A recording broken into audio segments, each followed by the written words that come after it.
I know this is a different kind of place to start these, but as always, link to the forum post here will be in the description below, so you can come in and have a look at all of these, and basically this entire list of changes and fixes, because there's a lot. The main reason I'm actually in here is because of this. 27 minutes ago. Um, not 5 hours ago, as it says it's supposed to be right there on the notice. I'm going to say there was patches or something that needed to be fixed, so it was delayed by 4 and a bit hours, but it just didn't update on the terminal here, and yeah, there actually wasn't an update that long ago.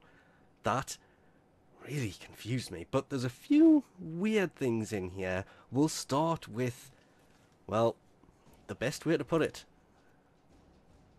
Mesa's new skin.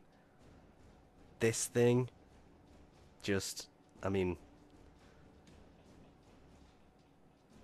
I know there's not a Mesa Prime yet. There will be eventually, but there's not at the minute. They have just raised the bar for what they have to do for Mesa Prime to a whole new level. Because I know it's not really gold, but that is the first amazingly almost prime looking deluxe skin that's ever been around. It's the dual wielding skin here, which is part of the collection, the dual pistol skin, and trying to find out what that fits on. That's kind of the problematic part here, because it's going to be weird. The sandana also looks pretty nice. I started with the skin, so you can tell the difference when you add that sandana, because not there, ignoring the big dangly bit, it's mainly on the top of the back. And the sandana, it's huge. And again, it's not gold, it's not prime, it's just amazing looking. And just the kind of, that's the her guns for Mesa's abilities. That looks amazing. These are the Perla dual pistol skins. Yeah, they will go on the dual Vasto and look absolutely amazing. Bit expensive, but damn, Miss has never looked so good. There are also 3 new augments that have kind of been semi-shown last week on prime time, which was supposed to be on right now, and it actually just crashed, and that's when I noticed there was an update. So the stream was kind of midway through, because there wasn't anything before it, about a little bit before it, yeah. Um, I may be missing the rest of that, but this is a little bit more important. They were showing them last week, well, now they're here.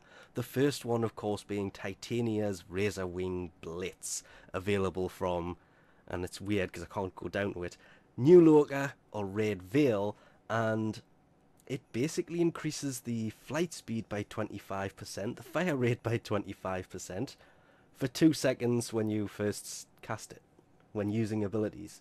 Stacks up to 4 times. Well, considering Razor Wing also adds that confusion thing, the movement speed aspect to it is going to be huge by itself. The other parts, kind of just an added bonus, to be fair. Harrow also has one called, I don't know why the R was still there. Why is that not? Okay, that was weird. Called Lasting Covenant.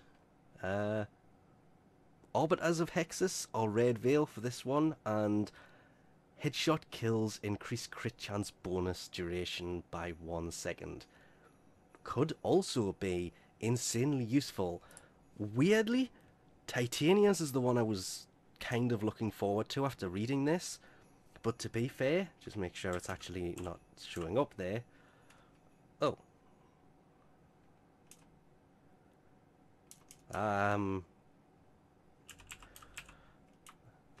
Well, it's not showing up. Yoink. Lava Burst. For some reason it doesn't have an entry in the codex, but this is for Nidus. And Reactivated lava to detonate and deal 300 toxin damage within 5-meter range. Ooh. That could be ridiculously useful as well. I think Titanius, because of the added... I want to keep going to save movement speed. Its Razor Wings flight speed increased by 25% is going to be ridiculously useful. But Lava Burst here could also be, because Nidus is a very useful frame. This, of course, available from Steel Meridian or from Parent Sequence. The Nidus Augment, the one that was for Mend and Maim, it's just been put down as it's on hold for the moment. That's why this was delayed originally, because they wanted to rework that augment, and obviously it just didn't make the cut. So it's only 3, not the expected 4. I was actually just going to waste a former here upgrading stuff that I'm using, because it'll obviously level up quicker, especially with tomorrow's double XP weekend starting after the dev stream. But there's actually no point on that, because I have former. This wouldn't actually work, but they've added a thing in that it will take you to the option to buy the former bundle, which is 3 instead of just 1, because obviously it's, well, what is the best way to put it? Cheaper? Because the normal former, 20 platinum, the bundle, which is 3 of them, is 35. It will actually bring this up as an option to buy if you are putting formers in things, you ran out but you really want a former, so you think, I'll just buy one. Well, you can always just buy 3. The option will now be given to you, whereas before it wasn't. There is also a new blueprint that is sold by the... I completely forget this guy's name every time. The Quills guy. Encore. However you want to pronounce that.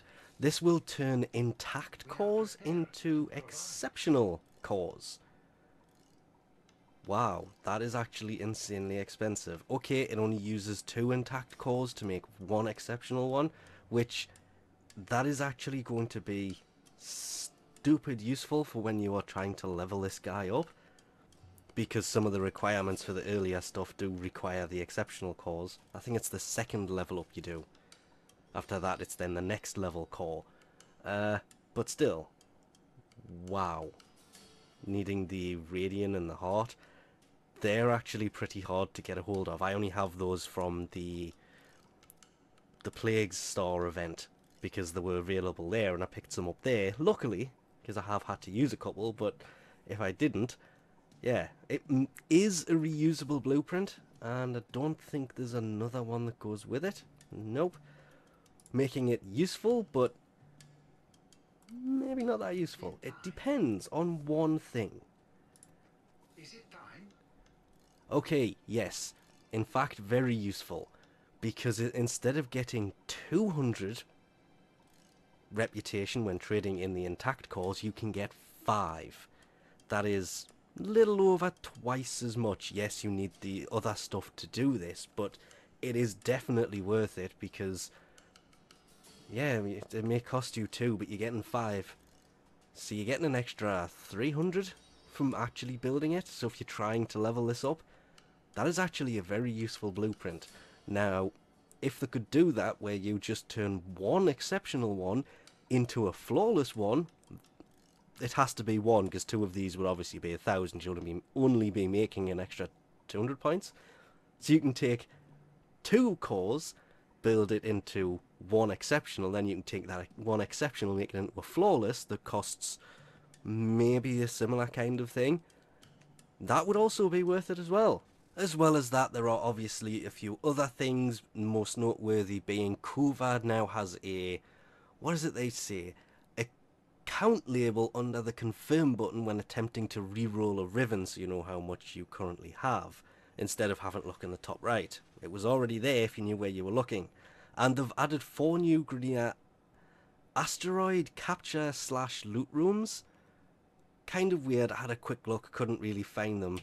The most, or the probable most noteworthy thing is people have been asking for a while, because they did mention it in a dev stream a while ago now. They're going to add missions or bounties in Cetus solely for the Eidolons. Or they were thinking about it. It hasn't happened yet. But what they have done is they have added a time of day to the option, so you don't have to go there while busy doing something else to see if it's night time yet or not, so you know whether you can go idle on hunting, or if it's safe to go back because you don't want to go idle on hunting, you need something in the day. There's certain fish you can only catch on a night time and certain fish during the day, so having the time of day visually there without having to go in and have a look is something that people have been waiting for. Well, that is here, and that is going to make things a lot easier. But we'll leave this off here for now. As always, thanks for watching, and I'll catch yous next time.